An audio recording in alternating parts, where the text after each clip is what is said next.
Zero fees embedded systems scholarship test ద్వారా 100% free seat సాధించండి. శివాజీ ఒకరోజు 5 లక్షలు పంపించాడు కరోనాలో.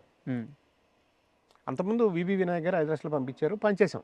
ఆయన ఒక వీడియో కూడా పెట్టారు, నాకు డబ్బులు పంపుతూ నా అకౌంట్లో వేస్తూ, ఎవరైనా నిజంగా అవసరం ఉంటే కాదంబరి దగ్గరికి వెళ్ళండి, నిత్యావసరాలకి నేను ఒక 5 లక్షలు వేలేసాను, అవి ఉన్నంత వరకు ఆయన చేస్తాడు అని రాయల్గా ఇచ్చారు ఆయన వినాయక్, వివి వినాయక్. శివాజీ అప్పుడు అంతకుముందు 1 లక్ష రూపాయలు పంపించాడు. శివాజీ రాజానా? శివాజీ హీరో శివాజీ. అతను మన దగ్గర పెరిగిన సోల్. అది నన్ను అన్నయ్య అనుకుంటూ అతని ఇంటర్వ్యూలో కూడా చెప్తాడు, పని ఇచ్చాడు, అన్నం పెట్టాడు అని చెప్తాడు. ఆ ప్రేమ ఈ రోజుకి అలాగే మా ఇద్దరి మధ్యలో ఆ రిలేషన్ అలాగే ఉంటుంది.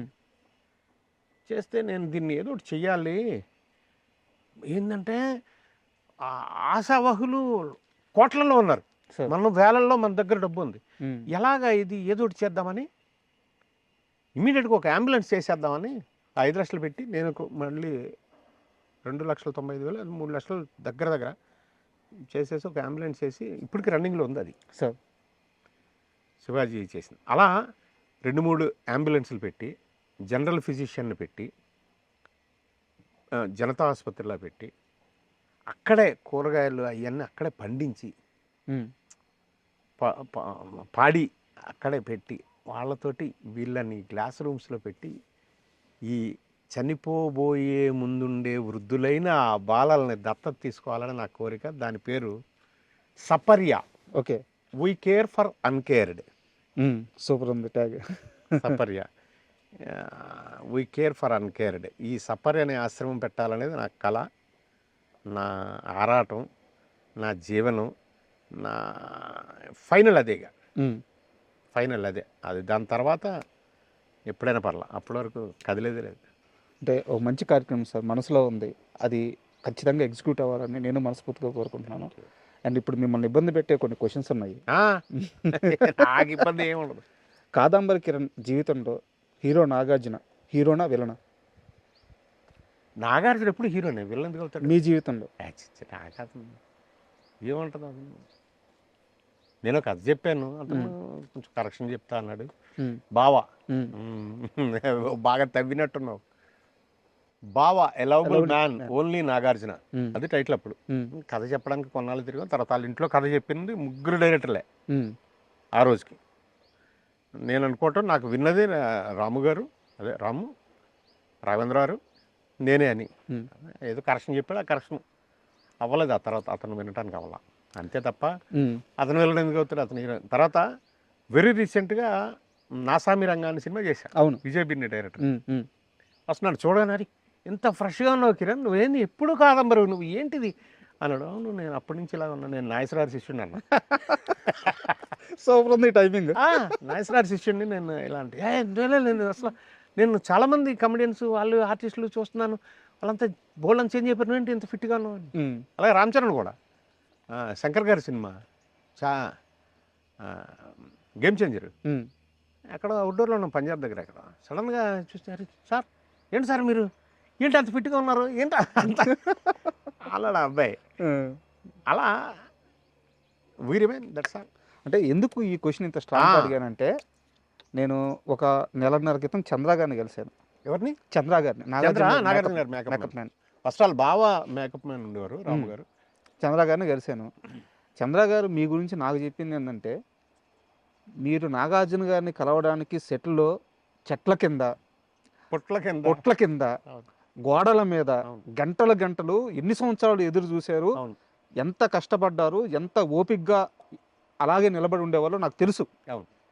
అయినా కానీ మీరు అనుకున్న పని జరగలేదు, అది జరగదు అన్న క్లారిటీ కూడా మీకు ఈ రోజుకి రాలేదు. సో నేను అందుకని ఆ క్వశ్చన్. గోపి అనో పిల్లడు ఉండేవాడు, వాడు యాక్సిడెంట్లో చచ్చిపోయాడు. నాగార్జున గారికి పర్సనల్ బాయ్లా ఉండేవాడు. ఈ చంద్రేమో రాముగారు బామ్మరిదేదో, రాముగారు మెయిన్ మేకప్ మ్యాన్ ఉండేవారు. మాకు తెలుసు మా చిన్నప్పుడు. మేము కృష్ణరాజు గారు ఫాలోవర్స్. ఎవరు? రాము గారు ఫాదర్, రామ్ గోపాల్ గారు ఫాదర్ కృష్ణరాజు గారు. ఆయన ద్వారా నేను నాగేశ్వరరావు ఫ్యాన్గా. తో నేను అక్కడ కనపడి చంద్రకి గోపికి కనపడి పలానా చోట నేను ఉంటాను అని బాబు కనపడి వెళ్ళిపోయేవాడిని. అంటే నేను వచ్చినట్టు అతనికి రిజిస్టర్ చేసి దాక్కునేవాడిని. అదే వెళ్ళి సెట్లో ఉండలేం కదా, అందులో పొజిషన్ లేనప్పుడు అసలు ఉండకూడదు. ఎక్కడ ఉంటే పాపం అతను కాలం అరే కాదంబరి వచ్చాడు ఎక్కడ ఉన్నాడు చూడండి అన్నప్పుడు గోపి చంద్రకి చెప్తే చంద్ర పంపించేవాడు నా దగ్గరికి. ఈ లోపల నాకు అక్కడ కాఫీ రావటం ఏదైనా టైం పాస్ అలా చాలా కాలం ఉన్న తర్వాత చెప్పాను చివరి కథ నాగార్జునకి చెప్పాను. ఆయన విన్నాడు. కొంత ఏదో ఒక 2 సీన్లు ఏదో 3 సీన్లు ఏదో కరెక్షన్ చెప్పాడు అంతే. అదంతా గతం. అంటే సార్ ఇది మీతో కలిసినప్పుడు అలాంటి విషయాలు లోడకపోతే ఒక యాంకర్ గానో జర్నలిస్ట్ గానో సాటిస్ఫాక్షన్ ఉండదు. నా దగ్గర ఇంకా దీని మీద ఇంకో క్వశ్చన్ ఉంది. నాగార్జున గారు మీతో సినిమా చేయడానికి ఒకానొక సమయంలో ఆల్మోస్ట్ రెడీ అయిపోయి పబ్లిక్గా అనౌన్స్ చేశారు. ఆయన అనౌన్స్ చేశారు. చేశారు. కానీ నాగార్జున గారికి అతిపెద్ద హిట్లు ఇచ్చిన ఒక స్టార్ డైరెక్టర్ ఆపాడు. నిజమా అబద్ధమా? నాకు పేరు చెప్పొద్దు, నిజమా అబద్ధమా చెప్పండి. అది ఆపాడు అనటం కంటే అయిపోయిందంటే బెటర్.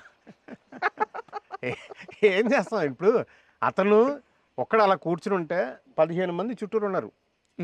సార్ దత్ గారు ఉన్నారు, రామారావు కేఎస్ రామారావు ఉన్నారు, మణిశంకర్ గారు ఉన్నారు, శివలం కృష్ణప్రసాద్ గారు ఉన్నారు, గోపాల్ రెడ్డి గారు ఉన్నారు, కేఎల్ నారాయణ గారు ఉన్నారు. ఇంతమంది చుట్టూరు అందరు ఉంటే ఒక్క నిమిషం ఉండండి మీకు ఒక అనౌన్స్మెంట్ చెప్తాను, ఓ సినిమా ఇస్తున్నాను అని చంద్ర ఎక్కడ ఉన్నాడు కాదమ్మనంటే పలానా చోట పిలిచారు.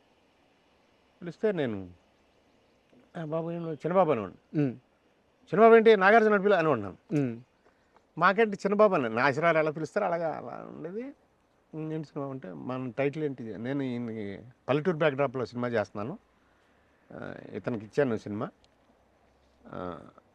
టైటిల్ చెప్పంటే బావా ఎ లవబుల్ మ్యాన్ ఓన్లీ నాగార్జున అన్నా. నేను అందరు క్లాప్సిల్లు. అంటే అన్నీ మన ఫేట్లు కూడా ఉంటాయి పాపం వాళ్ళని అనుకునే. ఆ రోజు చేస్తే ఒకలా, చేయకపోతే ఇలా, అంతే. అలా ఎన్నో జరిగింది. చాలా రిలయబుల్ సోర్స్ నుంచి తెలుసుకున్నాను, అందుకని అడిగాను. లేదు ఫ్యాక్ట్. ఇప్పుడు నేను నా శిష్యులు కూడా అందరు కృష్ణానగర్లోనే ఉండేవారు, నేను అక్కడ ఉండేవాడిని. కానీ కృష్ణానగర్లోనే ఉండి వీళ్ళందరితో టీలు తాగుతూ వీళ్ళందరితో కథలు చెప్పుకుంటూ ఆ బావ అనే సినిమాకి కూడా పోసాని గారి దగ్గర నుంచి జలదంకి సుధాకర్ గారు ఇలాంటి దాదాపు 19-20 మంది రైటర్లు నాకు హెల్ప్ చేశారు. వాళ్ళు పోసాని గారు ఏమనేవారు తెలుసా, నువ్వు 4 to 5 కానీ 5 to 6 కానీ 1 hour రాగలుగుతావు అనేవారు. పోసాని దగ్గరికి వెళ్ళిపోయాను. నాకు అంటే స్నేహితులు వీళ్ళంతా సార్. వెళ్ళిపోయా అన్న ఈ సీన్ ఇలా అనుకుంటున్నాను, ఇలా దాన్ని కరెక్షన్ చేయి, దీని తర్వాత ఇలా చేయాలి, ఇలా చెప్పారు. ఆదిత్య గారని చనిపోయారు, ఆయన బాలచంద్ర గారి శిష్యుడు, డైరెక్టర్ కూడా. ఈ ప్రశ్నకు బదులేదు ఇలాంటి సినిమాలు ఆయన దగ్గర కూడా వెళ్ళిపోయాడు. ఆయన ఈవినింగ్ టైమ్స్ ఇచ్చేవారు నాకు, 5 to 6 కానీ 7 to 8. ఎంతోమంది రైటర్స్ అలా కూర్చొని కాబోయే డైరెక్టర్లు అయితే దెబ్బతిన్న డైరెక్టర్లు, లేకపోతే నా స్నేహితులైన డైరెక్టర్లు, మన దేవిప్రసాద్ కానీ, అల్లాన్ శ్రీధర్ కానీ, శ్యామ్ అనే ఒక పిల్లడు చచ్చిపోయాడు డైరెక్టర్గా కూడా, అతను కానీ, కత్తి అనే సినిమా తీశాడు మళ్ళీ ఆయన కానీ, వీళ్ళందరూ స్నేహితులు నాకు. వాళ్ళందరితోనూ డిస్కషన్లో ఉండేవాడిని. యోగి, ఎంతోమంది. ఆ కథకి అప్పట్లో 3-4 కథలు చేసుకున్నా. ఆ 4 కథలకి వాళ్ళందరి సహకారం. మరుదురాజా గారు కానీ, మరుదురాజా గారితో ఒక కథ చేసి ఒక హీరోయిన్, 9 మంది కమెడియన్స్, రమకృష్ణ గారు అక్కడికి ఎక్కడికో వెళ్ళి కథ చెప్పాం. ఒంగోలు ఎక్కడికో వెళ్ళాం. అక్కడికి వెళ్ళి కథ చెప్పొచ్చాను నేను, భరణి గారు, ఆయన మన మరుదురాజా గారు, ఆవిడతో చేయాలి. అప్పుడే పెళ్ళి ఉన్నాయి. అప్పటికి వాళ్ళకి నేను వాళ్ళ ఫ్యామిలీ, వాళ్ళ ఫాదరు, మదరు, వాళ్ళ సిస్టర్ వాళ్ళందరూ కూడా బాగా అభిమానించేవారు నన్ను. సార్ రమకృష్ణ గారు వాళ్ళు, అలాగే సౌందర్య గారు బ్రదర్ అమరు, వాళ్ళిద్దరి దగ్గర కూడా బాగా దగ్గరగా ఉండేవాడిని. సార్ ఏంటో అన్నీ కుదరలేదు. ఎందుకో చాలా ప్రయత్నాలు చేశారు, తెలుసు మీ ప్రయాణం అంతా తెలుసుకొని వచ్చాను సార్. చేశాను, చాలా ప్రయత్నాలు చేశారు. అలాగే బాబు మోహన్ గారి కొడుకుతో కూడా, బాబుమోహన్ గారి అబ్బాయితో కూడా సినిమా అనుకున్నాం, ఆయనతో తిరిగాను. మన బ్రహ్మానందం గారితో సినిమా అనుకున్నాం, సిటీ లైట్స్ సైలెంట్ మూవీ అనుకున్నాం.